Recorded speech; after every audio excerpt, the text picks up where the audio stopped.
Assalamualaikum, salam Om Swastiastu, Namo Buddhaya, salam kebajikan. Selamat malam teman-teman sekalian, sahabat-sahabat sekalian. Selamat datang di podcast kami, yang mana podcast ini adalah kegiatan kami. Kami mengundang setiap siapapun, utamanya anak-anak muda yang dia itu punya inisiatif, punya kegiatan yang positif, yang mana kemudian kita bahas, dan keinginan kami supaya apa yang kita bahas itu nanti menjadi suatu nilai positif bagi siapapun yang menonton podcast kami. Nah, pada kesempatan ini kami mengundang Mas Fahmi, ya. Mas Fahmi, beliau ini adalah pengusaha, ketua UMKM, salah satu komunitas UMKM, dan beliau juga pemilik Temulawak Isun, yang mana Temulawak Isun ini adalah suatu kegiatan usaha yang omsetnya itu mencapai 3 juta, Mas ya? Iya, 3 juta satu bulan, enggak? per hari. Oh iya. Oke, nilai omset yang sangat lumayan lah untuk kita. Nah, mungkin bisa dikenalkan dulu, Mas, mungkin siapa Mas Fahmi, asalnya mana mungkin? Siap. Oke. Saya buka apa-apa Oke, ya? enggak apa-apa, dibuka aja, Mas. Jadi, Assalamualaikum warahmatullahi wabarakatuh. Waalaikumsalam. Nama saya Muhammad Ismail Fahmi. Oh, Ismail Fahmi. Ismail Fahmi. Panggilannya Mas Panggilannya Fahmi. Fahmi Temulawak. Oh, Fahmi Temulawak. Karena apa? Karena identik, lebih ya? identik. Jadi lebih dikenal itu bawahnya. siasat ya.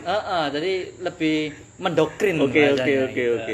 Jadi saya tempat tinggal tuh di Giri Asri, perumahan Giri Asri.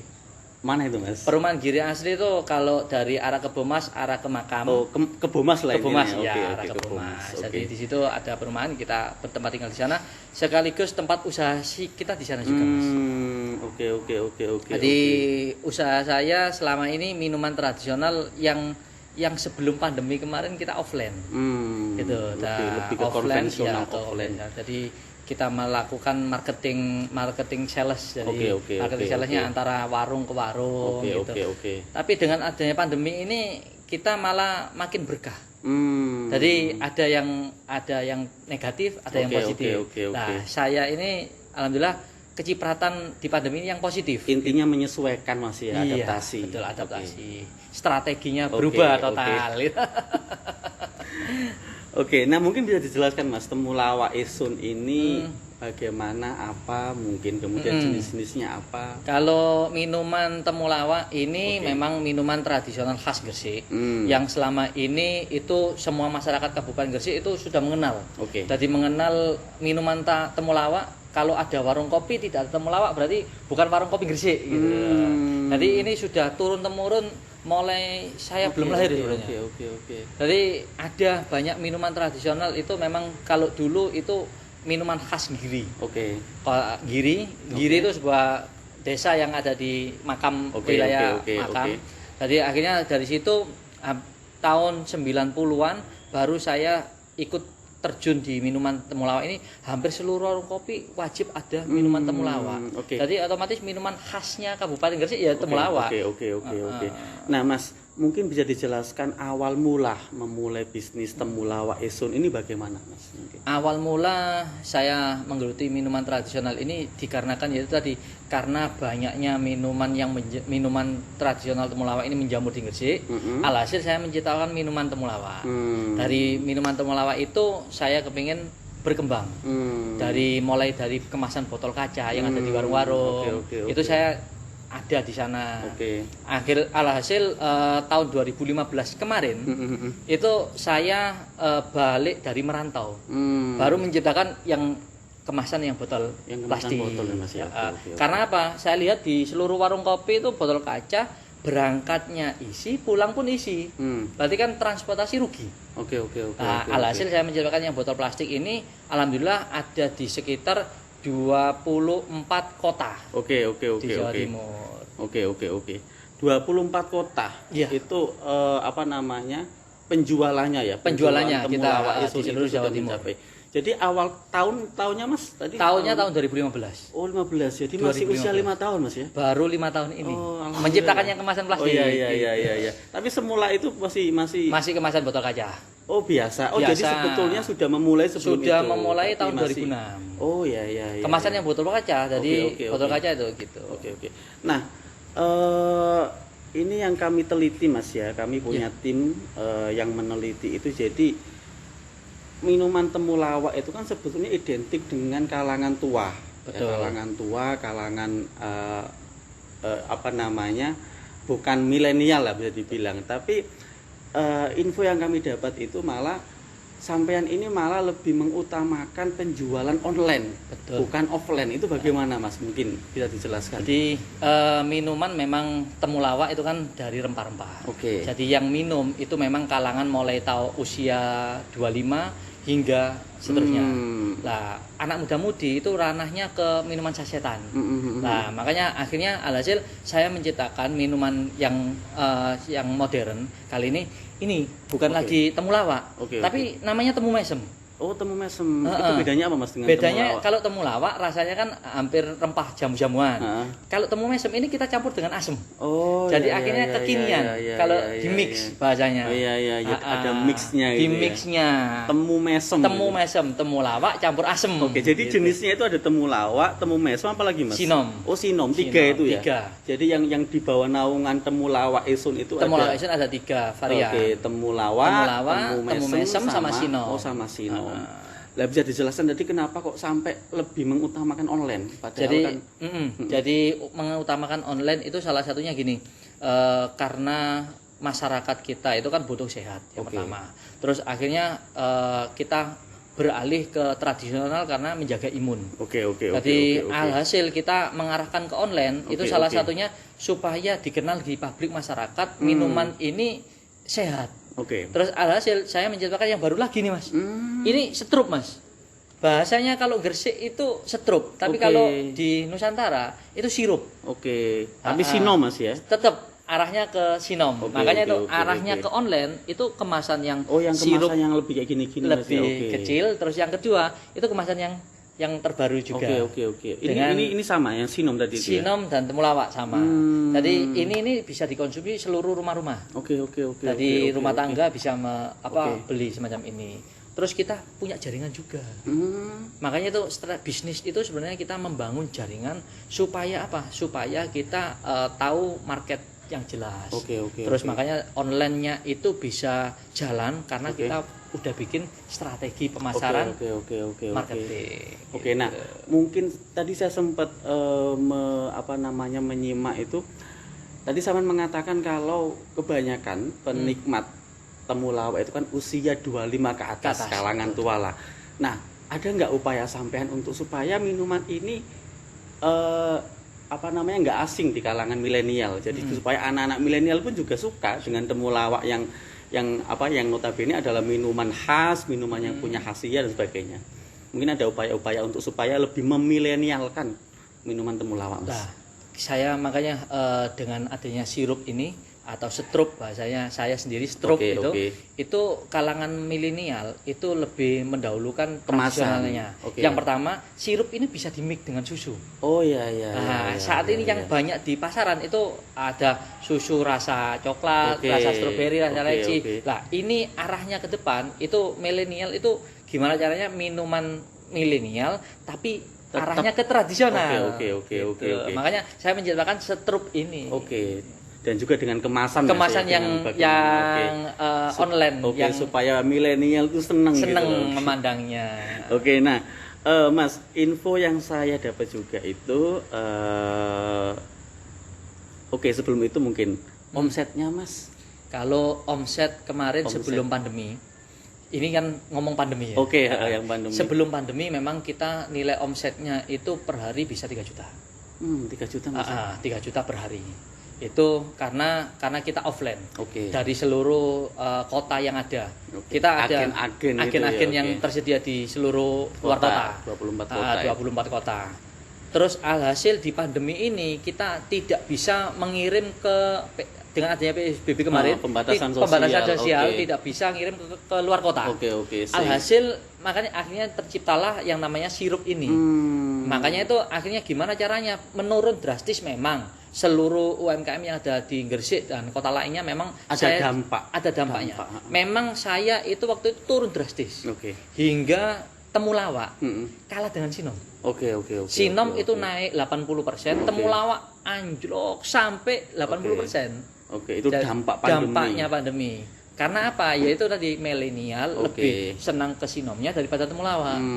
Nah, alhasil di pandemi kemarin saya datangkan fotografer untuk foto yang bagus supaya kemilenialnya muncul gitu kan. Alhasil alhamdulillah kita mengubah strategi yang awalnya offline ngirimnya ke kota-kota atau warung kopi, alhasil kita online. Omsetnya Mas omsetnya sebanding rata.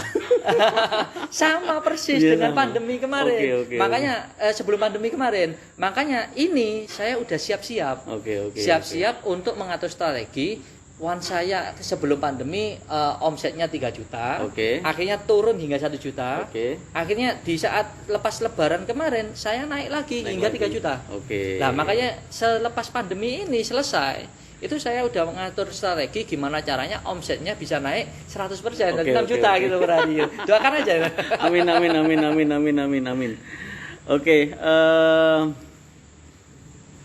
Nah, ini Mas Fahmi ini ketua komunitas UMKM ya? Ya, saya ketua komunitas UMKM.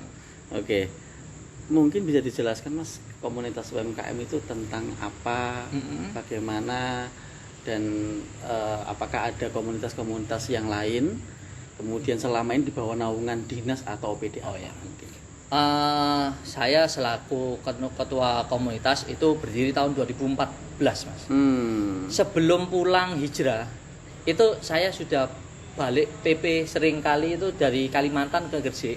Itu satu bulan 2 kali PP. Itu kepinginnya itu supaya waktu pulang dari hijrah ini mendirikan usaha yang baru dengan strategi yang baru. Alhasil saya mendirikan komunitas. Nah, di saat saya datang kepada pemerintahan, di sana ternyata ada oknum yang kita tidak disebutkan namanya. Ternyata di sana itu kalau kita mau mencari informasi tentang apa yang difasilitasi oleh pemerintah, wajib gabung di komunitas. Nah, persyaratan gabung di komunitas itu memberatkan saya sebagai UKM waktu itu. Ternyata di sana wajib beli seragam, administrasi bulanan. Alhasil saya mendirikan komunitas pelopor usaha Gresik. KPUG. Komunitas pelopor usaha Gresik. Jadi sebetulnya banyak Mas ya komunitas-komunitas yang ada itu. Komunitas saat ini yang tentang UMKM di Gresik itu ada 26 komunitas. 26 komunitas. Dan itu didata oleh OPD 26 komunitas tergabung menjadikan satu forum. Jadi ada forum yang menaungi komunitas.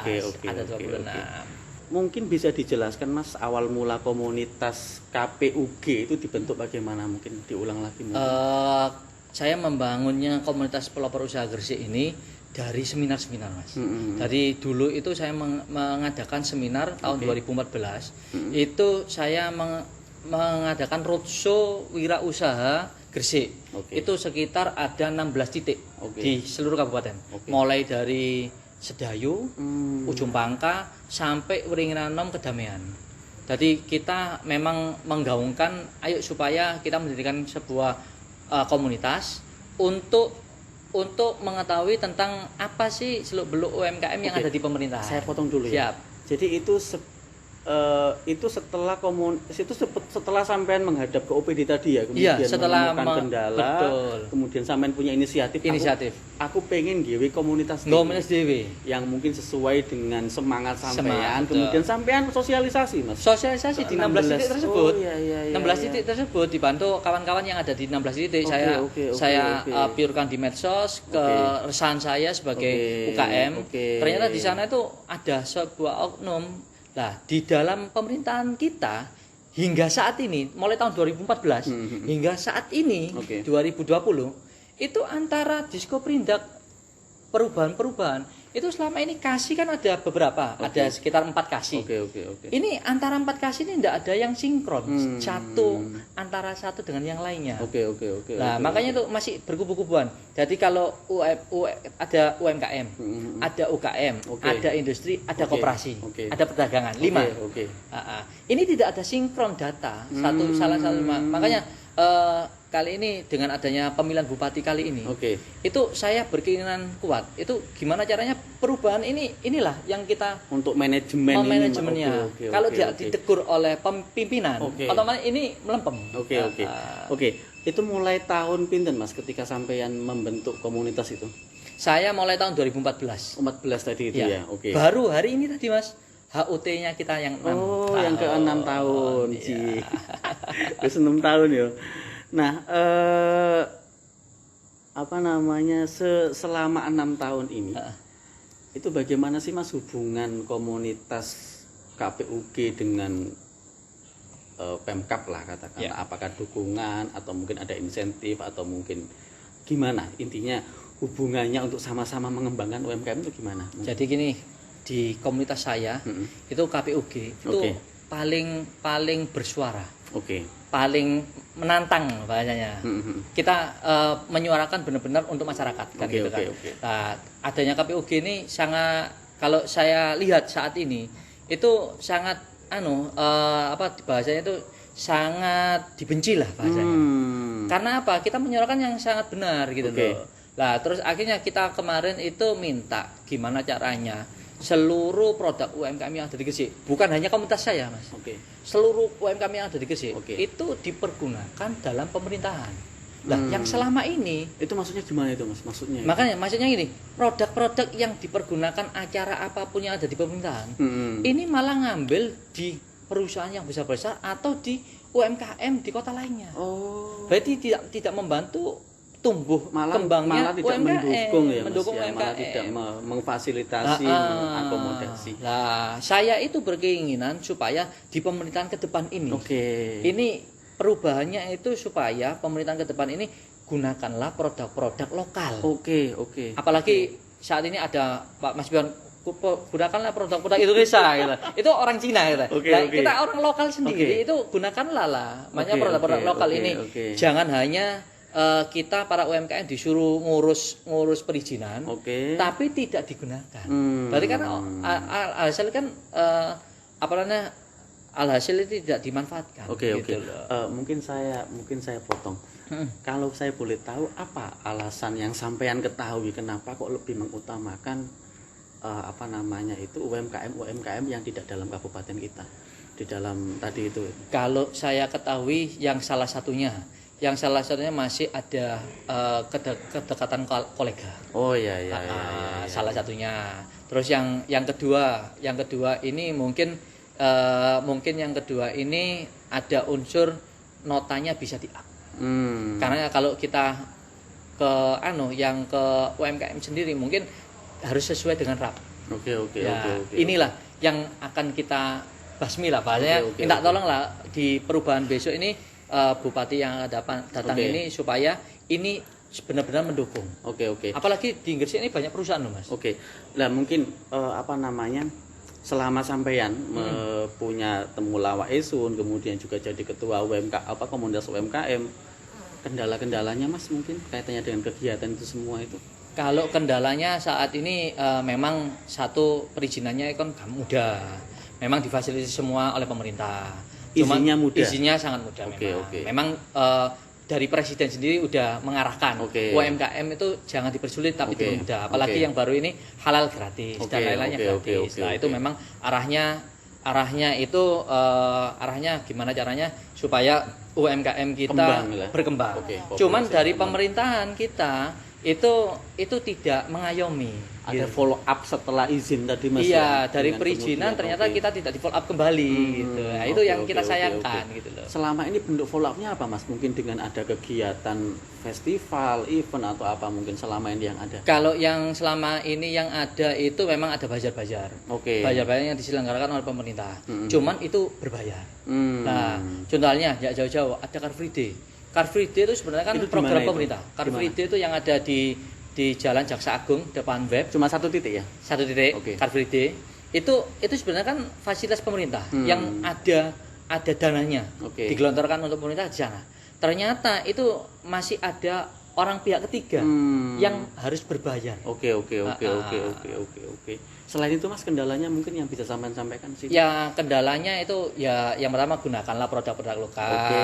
Terus fungsikan fungsikan Perbub yang ada. Apa itu, Mas? Perbub contohnya ini Indomaret Swalayan yang besar. Oke, Itu oke. sebenarnya ada Perbub Gresik tahun 2013 kalau saya tahu. Intinya lokal ya. Intinya pergunakan 30% produk lokal. Oke. Terus yang kedua, itu perusahaan itu coba CSR-nya perusahaan. Oke. Itu fungsikan untuk pemberdayaan masyarakat dan untuk produk lokal tersebut gunakanlah untuk konsumsi ring satunya lah. Oke. Intinya untuk pengembangan Pengembangan. UMKM lah. Oke. Kan akhirnya balik lagi kepada masyarakat. Oke, Perusahaan banyak. Selama ini kemana, UMKM Mas? Selama ini? Hah? Selama ini mungkin apa memang belum ke sana atau gimana? Kita sudah banyak menyuarakan ke sana, cuman di pemerintahan kita kurang greget, kurang Oke. membantu lah. Oke. Kedepannya supaya dibantu dan Oke. benar-benar mendukung UMKM. Kota lainnya itu sangat membantu UMKM. Gresik tidak ada pergerakan untuk UMKM lah. Oke. Selain itu, Mas, mungkin ada lagi kendala-kendala mungkin nggak ada ya? Kalau kendala-kendala, alhamdulillah itu aja mungkin Oke, salah itu aja satunya. mungkin. Lah, kedepannya mungkin sampean punya keinginan, sampean, wah aku tuh pengen UMKM ke depan begini, komunitas UMKM ke depan begini, kemudian hubungan dengan eksekutif, dengan Pemkab juga begini, apa mungkin yang biasa Kalau disampaikan? keinginan saya mungkin salah satunya dengan kota, kita bandingkan dengan kota lainnya. Oke. Dengan kota lainnya itu hampir triwulan sekali, 3 3 bulan sekali itu ada pertemuan. Apa sih keluhan-keluhan para UMKM? Oke. Apa sih keluhan para PKL Oke, gitu loh. Jadi oke, dari oke. situ ada semacam kayak talk show. Oke. Apa sih ini keluhannya UMKM? Ternyata UMKM Oke. itu butuh ini lah. Itu yang pemerintah harus langsung tahu gitu. Oke. Nah, ini jadi di Bapak Haji Fandi Ahmad Yani Ya. dan Bu Aminatun Habibah itu kan punya visi misi, Mas. Yang mana salah satu visi misinya itu kalau tidak salah itu jagoan namanya. Jagoan itu intinya ya lebih kayak ingin mengembangkan UMKM dengan kemudian ada insentif, dengan kemudian nanti intinya kita mengstimulus bagaimana anak-anak muda khususnya juga pengen supaya punya keinginan untuk bikin usaha kecil atau mungkin yang lain. Lah mungkin bagaimana pendapat sampean atau mungkin masukan sampean untuk nanti bisa sama-sama kita kembangkan visi ini? Dengan adanya Pak Yani dengan Bu Min ini menjadikan bupati, Oke. mencalonkan diri sebagai bupati dan wakil Oke. bupati. Kedepannya semoga para UMKM, saya karena selaku aktivis UMKM Oke. dan ketua UMKM, semoga UMKM ini disuarakan dan dipergunakan untuk pemerintahan. Oke. Yang pertama. Terus Perbub itu tolong dipergunakan benar-benar. Oke, supaya enggak kosong, Mas, Iya, supaya enggak ompong karena Swalayan itu kan udah besar, pengusaha besar, pangsanya jelas. terus akhirnya masyarakatnya juga terbantu. Oke. Apalagi di Gresik ini kan banyak kota industri. Oke. Terus banyak juga pemuda yang nganggur. Mm-mm. Nah, pemuda yang nganggur ini fungsikan untuk menjadi wirausaha supaya wirausahanya itu tadi gunakanlah dana CSR tersebut untuk pemberdayaan masyarakat ring satunya dulu. Oke. Kedepannya Bagaimana gitu. supaya jadi tidak menggantungkan ke PT-PT, Mas ya, tapi Iya. sudah punya inisiatif untuk bikin usaha sebagainya. Kan ada dana CSR. Oke. Nah, yang sampean lihat ke depan, seoptimis apa sih, Mas, sampean dengan masa depan UMKM, utamanya di kabupaten kita? Saya untuk masa depan ini optimisnya memang UMKM ini kan perekonomian daerah yang paling kuat, penyangga Ekonomi. lah hasil karena dulu sebelum banyaknya perusahaan itu Gresik itu kota juragan, Mas. Makanya itu maksudnya gimana itu? kota juragan itu gini, dulu tahun-tahun era 90-an tidak ada pemuda yang mau dikerjakan oleh perusahaan. Oke. Biarpun Petro Semen tidak ada yang mau. Karena sukanya menjadi di wirausaha. Nah, makanya dengan acara ke depan ini apalagi Pak Yani dengan Bu Min ini mencalonkan diri sebagai bupati, mudah-mudahan jadi bupati benar gitu. Amin. Jadi kita menyuarakan tentang balikkanlah kota Gresik ini kota juragan. Biarpun banyak industri yang banyak di Gresik, kota juragan tetap bergemi. Oke. Itu tadi cukup bagus, Mas. Jadi yang saya sampaikan kalau tahun 90-an itu kabupaten kita itu bukan kabupaten yang SDM-nya itu menggantungkan ke perusahaan, ke PT-PT, tapi malah lebih punya punya kecondongan untuk bikin usaha. Nah ini yang mungkin ke depan akan kita kembalikan sehingga mungkin kita nggak menggantungkan ke satu sisi ekonomi, tapi juga mungkin banyak ekonomi untuk sebagai penopang ekonomi kabupaten kita. Nah mungkin di ujung podcast kami kali ini mungkin ada closing statement mungkin yang bisa sampean sampaikan lagi, sampean tegaskan lagi ke depan UMKM itu begini untuk demi kebaikan kabupaten kita mungkin. Siap. Jadi untuk para UMKM itu pesan dari saya. Apalagi pemuda-pemuda yang ada di Gresik, jangan menggantungkan diri sebagai menjadi karyawan, tapi cobalah poin-poinnya. Karena kalau jadi karyawan itu kita gajiannya dari perusahaan, limitnya. Tapi kalau menjadi wirausaha itu gajinya tanpa batas. Dan jadi, kita juga semakin kemotivasi untuk inovasi, semakin belajar inovasi. Contohnya saya sendiri sebagai pemuda Gresik, putra daerah asli Gresik itu awalnya dulu tidak ketertarikan kepada perusahaan, hasil kita menciptakan sebuah usaha. Memang namanya usaha itu ada jatuh bangunnya. Biasa Mas. Biasa. Tapi biasanya kalau udah jatuh itu naiknya luar biasa gitu loh. Nah, makanya itu sering-seringnya para UMKM ini atau pemuda-pemuda Gresik cobalah menciptakan sebuah produk. Atau kita lihat, jangan lihat saat ini tapi lihatlah dulunya itu Gresik itu kota jeragan, kota-kota yang tidak mau menjadikan sebagai karyawan atau di perusahaan. Akhirnya menggantungkan perusahaan. Nah, alhasil kita menciptakan sebuah produk untuk menopang ekonomi kita, kegiatan usaha. Dari situlah kita bisa tahu seluk-beluk tentang wirausaha. Good point. Jadi intinya itu ke depan utamanya untuk anak-anak muda itu nggak ada salahnya kita itu mencoba untuk memulai usaha. Dengan usaha itu kita tidak mati, maksudnya kita selalu dihadapkan pada situasi untuk memacu kita inovasi. Inovasi dihadapkan pada kondisi jatuh bangun yang itu malah menguatkan mental kita, inovasi daya tahan kita. Nah itu mungkin kesimpulan yang dapat disampaikan oleh Mas Fahmi. Oke Mas, makasih banyak Mas atas kesempatannya. Mohon maaf kalau saya telat Mas ya. Jadi teman-teman cukup sekian kegiatan podcast. Sekali lagi saya ucapkan banyak terima kasih kepada Mas Fahmi atas waktunya. Semoga kita bisa ketemu di lain kesempatan. Demikian, wassalamualaikum, salam, om swastiastu, namo buddhaya, salam kebajikan.